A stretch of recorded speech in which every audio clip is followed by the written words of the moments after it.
Hey, what's up everyone? Today we're going to talk about self-defense, street self-defense that is.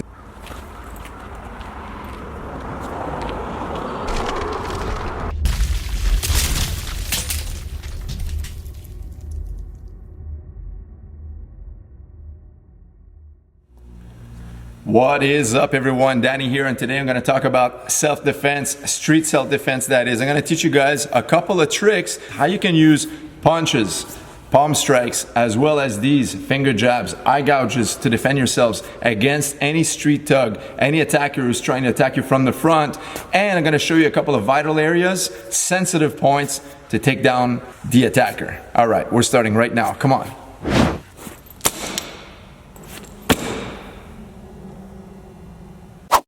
Alright guys, so come on inside the gym right now. I'm going to use the heavy bag. I'm going to show you guys a target. What I've done is actually printed because I'm alone today, and I want to be able to show you some vital areas onto the face and the body where you can use your attacks. So when we talk about vital areas, we want to cover some of the exact specifics of where to hit using your tools. Alright, so when we talk about self-defense, we have the jiu-jitsu style of self-defense, which I'm a big proponent of. That way there you don't have to strike someone. But sometimes, man, the aggressor on the street, your life might depend on it, and you have to escape quickly and a little bit more aggressively. That could happen, and if that's the case, of course we want to be able to get out of there as quickly as possible to subdue our opponent. So you don't want to get into a tangle fest with your aggressor. You want to get in, get out, and escape safely. That way there, you're out of the danger zone. How do you want to do that? Well, and we are rolling.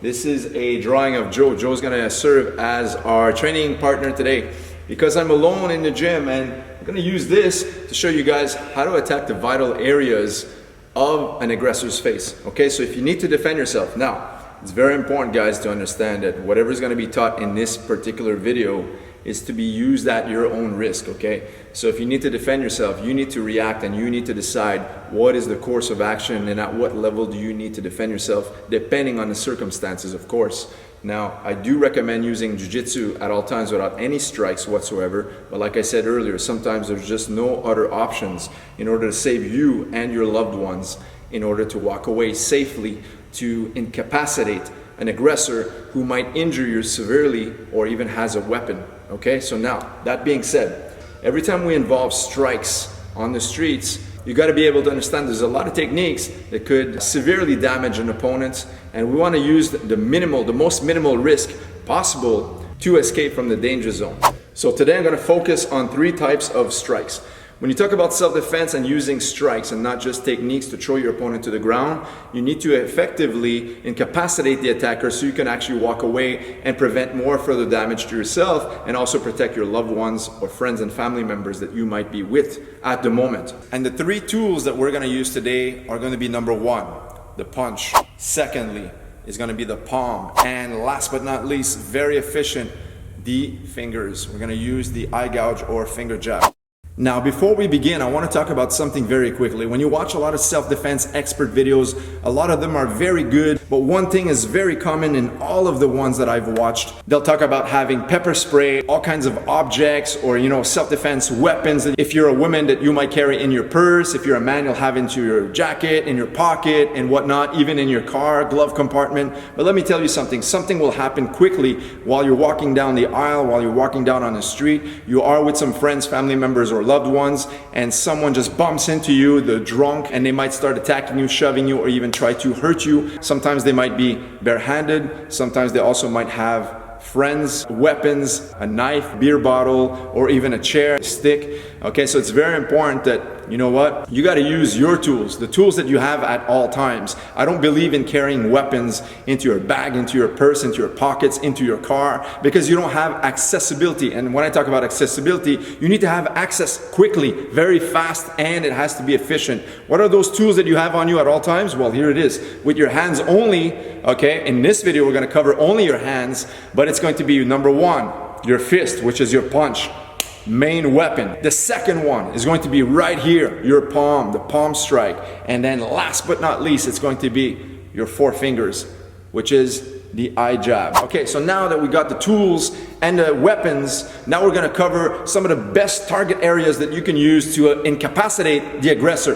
The first one should always be the eyes. The eyes, if you can actually blind someone with a finger jab, okay, they can't see, and if they can't see, they can't continually come forward and attack you, okay? So that's out of the question.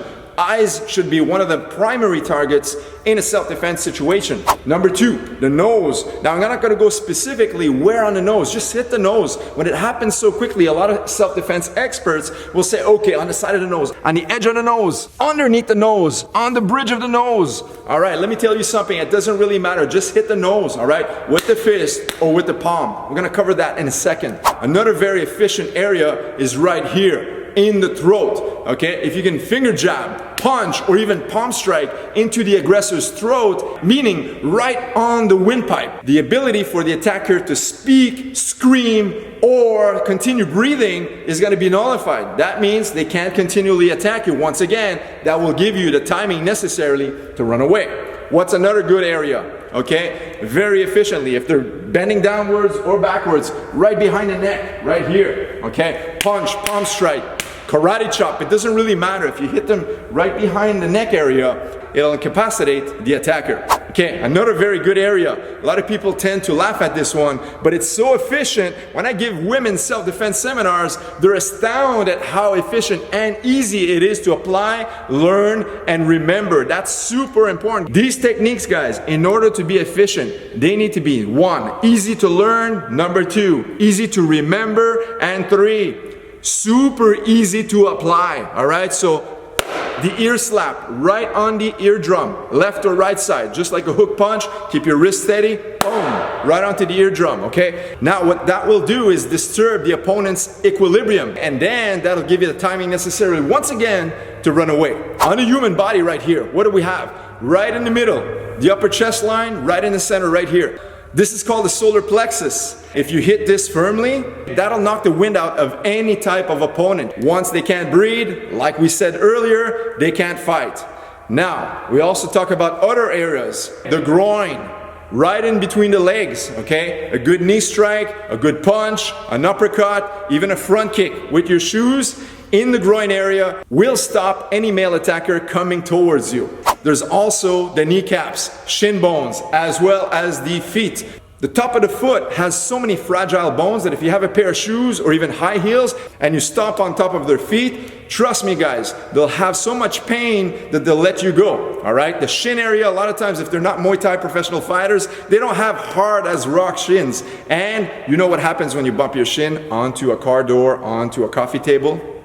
Guess what? The same feeling happens when you kick them hard with your shoe tip right onto their shin bone. There's also other target areas. If they're from the back, you'll have in the kidneys. You can go behind the neck once again. You can go behind the spine, which is a little bit more dangerous. But hey, if it's a life or death situation, maybe you have no choice. And another very good area is right on the side of your IT band, okay? Which is the quadricep muscle. All right, that's why Muay Thai fighters keep continuously slamming those shin bones onto the medial portion of someone's outer leg. That is where the IT band is located, and it's very, very, very effective to incapacitate an aggressor. So now we talked about how we can use our fingers. Okay, let's cover this one very quickly. So the person's right here, we see the eyes, right? Someone grabs you by the shoulder, boom, right into the eyeball. Once again, boom, right into the eyeball. See that? Slow motion, boom. Flick your wrist out. And very quickly, just flick, boom, boom, boom. And you can do, just like I did, is just print a facial recognition of someone you don't like, or just get Joe. Then all you do is practice the accuracy of aiming directly into the eyes and not onto the forehead, which will jam your fingers. So just here, boom, boom, boom. All right, this is so quick. Someone grabs you by the throat. What do you do? All right, boom, right into the eyeball. Someone grabs you by the hair. What do you do? Boom, into the eyeballs again. What do they do if they grab you by the shoulder? Boom. What kinds of techniques do you need to learn? Super easy, right guys? Do it 5 times on the left, on the right, and you guys are street ready. Trust me, street ready. Okay, what else do we got? We talked about the palm strike. All right, we see right here, the bridge of the nose, right at the tip of the nose, on the chin, which we say on the button, and right here, right in the throat, okay, the windpipe. So using palms. When you use a palm, all you're gonna do is this, flick your palm, and use the meatier portion of your palm to strike and attack with. Don't use the top portion of your hand. This will just bend your wrist. It's super soft. You want to have right where your wrist bone aligns, okay? That's the strongest area of your palm strike. And how are you going to do this? Well, you're going to apply. Someone grabs you by the neck, by the shirt, by the hand, even they grab you by the wrist from the side, and boom, all right? Palm strike right underneath the bridge of the nose. Where else do you have? Boom, right onto the tip of the chin. That's super efficient. Just like in Muay Thai, when you hit someone on the button, they go out. And last but not least, sometimes they'll be coming at you like this. The neck and chin super extended. Maybe you're underneath them. And what do you have? Right here on the windpipe. Boom. And this will incapacitate the attacker who's coming forward towards you aggressively so you can run out and escape. Now, of course, we also have other areas we talked about just for the frontal aspect. Of course, the design right now of my printing doesn't include where the solar plexus is, but you get the gist of it, okay? So it's gonna be right here. If you attack me with a punch, it'll be right here in the middle, solar plexus area. All you're gonna need to do is boom, bam, ram that punch into the solar plexus. You also have the same types of punches you can use onto the bridge of the nose. Bam, okay? Just throw that punch. And why am I showing you this without you seeing my feet? Because this is not a technical video on mixed martial arts, on jiu-jitsu, or boxing and Muay Thai.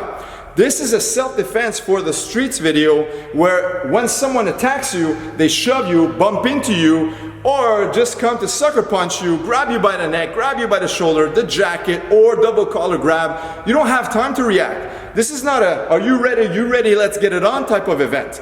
This is a self-defense situation where you don't expect when someone's gonna throw a punch or gonna grab you and you need to get out fast. Maybe the guy grabs you by the shirt and has a knife in the other hand. You need to act quick. So once again, you have to disable the opponent quickly so you can walk away safely, all right? So you have to take matter in your own hands. So the punch, the palm strike, and the finger jab are three very efficient tools that you can start using right now, today. If you're walking out, you're alone, loved ones with you, okay? Your wife, maybe your husband, if you're a woman, okay, your kids, you have family members with you. What are you gonna do if you have your 80-year-old granddad walking with you with a cane and someone tries to rob him?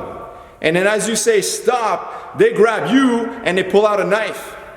You're gonna let yourself get stabbed and your grandparents as well? I don't think so. So that's why these important techniques you must have. And these tools you have with you at all times. You don't need a firearm, you don't need a weapon or a stick. All you need is be ready. So you don't need all these fancy equipment, these pepper sprays, once again, all these tools, all these weapons to carry in your purse. The only thing you needed the whole time was to watch this video right here. You guys have 3 weapons, 3 tools that are always with you at all times that you know you can use to confidently defend yourselves against an attacker, an aggressor who's trying to injure you and the people you're with. I want to thank you guys for watching. Give this video a thumbs up if you enjoyed it. I can do future videos on this topic itself if you guys want. If you have any feedback, comments, questions, or hey, criticism, leave it in the comment section below. I don't mind. I want to hear from you guys. I want to see what kinds of videos you want to see in the future. And I'll see you guys in the next video. Take care. What?